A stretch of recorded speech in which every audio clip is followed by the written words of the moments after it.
We also decided to do this whole trip for my mother. All the good deeds that we were going to do, all that karma, all that energy, me and my father didn't want any of it. It was all going to go to my mom. We didn't have anything planned. We were just going to use signs and messages. If, we would listen to people where they've been, what they like, or, we just feel if we should leave, we shouldn't, who we should help. It was all natural, all intuition, all intuitive feelings and everything else. A few weeks before we were scheduled to leave, my brother takes me to Cancun, Mexico. Now, I have no idea where I'm going yet. We're driving in about a month. I have no idea where we're going. And I meet this beautiful woman, and her last name is Angel, and she's from Tampico. So I took that as my sign. That's the first place that we're going to go. And when we go there, I can finish my manual, writing my certification. So before we left, we were giving our things away, and I was bringing one of my best friends, my 70-inch TV, my stereo speakers, my Harman Kardon receiver, my gun, a few other things. But he lived 3 hours away, and he has a family and a job, so I thought, you know what, let me do another good deed. Let me drive 3 hours one way, pay for the gas, and give him my stuff. Because he's one of my best friends. Least I can do. Well, there's a miscommunication, and he wasn't there, so I had to wait, and I thought, you know what, let me go by the casino. Thinking of the 12:30 roulette. And when I went there was a couple guys sitting at the one roulette machine. And I started telling them a story about 12:30, and 12 started coming out. So I started putting money on it, and I started hitting it with $50 on each number. And once you hit like $40-50 on each number, you got to get a slip. So they shut down that machine. You can't use it anymore. You have to go back, fill out the paperwork, come back and pay you. So the first time I hit it, I had to go back, get all the paperwork. So I'm on the machine right next to it. By the time they came back, I hit it again. So by the time he's giving me the money, he had to go back and do another slip. So I hit it at least 10 times and won over 11,000. And that was part of the money that we used to fund this trip.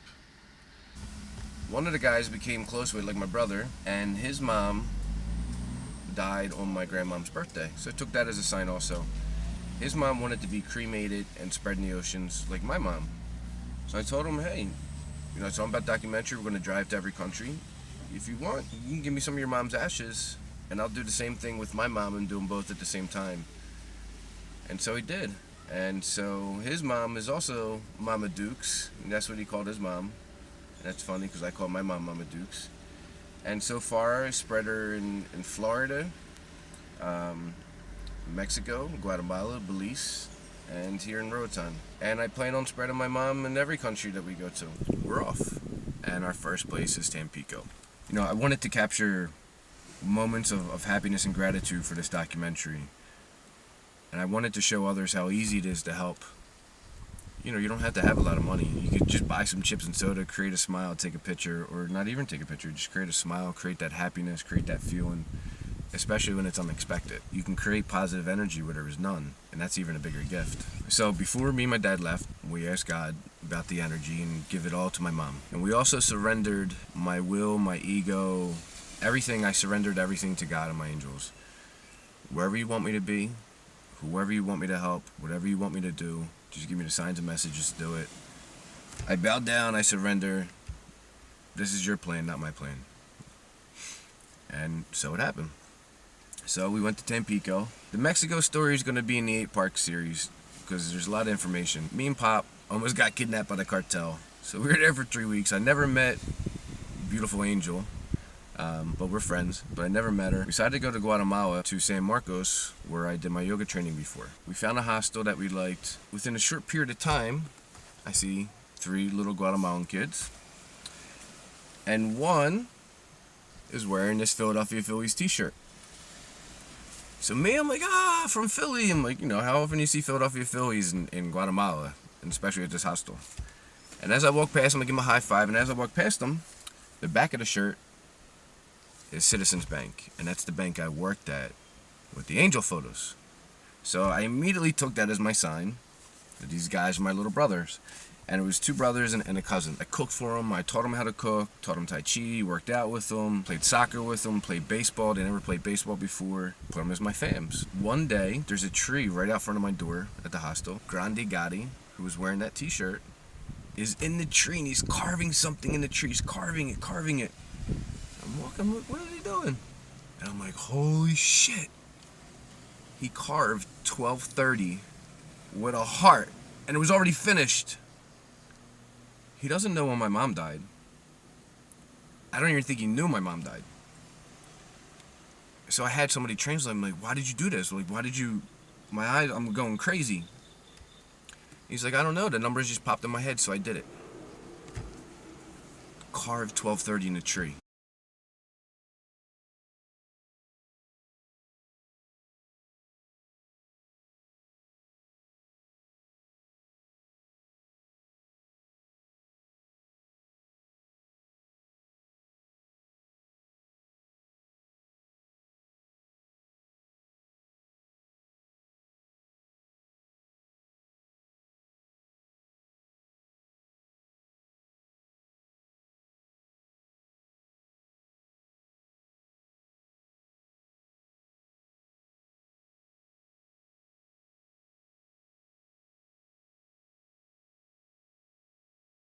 So while in silence, all I can do is listen. And me and Sherry, became friends right away. And she would tell me these horrible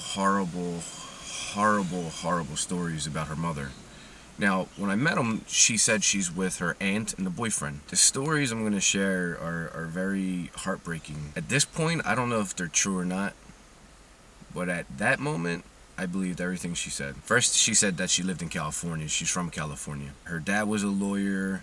And once her dad died, her mom went to crack and coke and basically spent all their life inheritance, sold all their computers, sold the house, sold all their stuff, even their clothes for drugs. So her mom gave her to her aunt, who's now the aunt taking care of her. But she said last Christmas, her mom left them alone, came in the morning, just grabbed some clothes and left. There was no electricity, there was no food.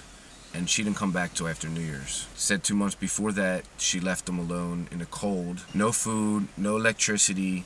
It's Jane or Sherry and a dog, and all they had was powdered milk.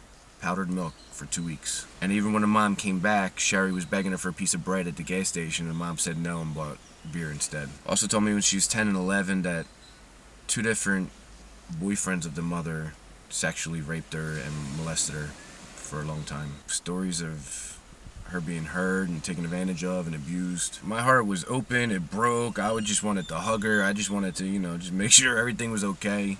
And hey, this is part of the movie, so maybe there's going to be some way I can help. So we started, becoming really close and, started dating her. And at this time, her dad, who died the same day as my mom, was coming to me. And all I kept on hearing was, all you got to do is love her. All you got to do is love her. All you got to do is love her. So I'm just showing her respect, showing her love, just showing her gentleman, showing her how she should be treated, because I know she hasn't been treated right by guys, by everybody. So the one day I bring her flowers, and I've never went to their place. They were sleeping in the car, and then they found another place. They were all sleeping on the floor, Jane or Sherry, the aunt and the boyfriend. And for dinner, all they had was beans. Just beans. No tortilla, no rice, nothing, just beans. And it wasn't even that much beans. And from that day, I said, no. I said, well, so I started cooking for them. I was buying them food. 3 times a day, we were all eating together. And then I said, you know what? Maybe both of them can come with us, Jana and Sherry. Me and Pop. I can teach them Tai Chi. I can teach them yoga. They can come back to Guatemala and start making money. They dropped out in 6th grade and 9th grade. They had no work papers, they had no ID, no passports, no nothing. So I offered them to come along.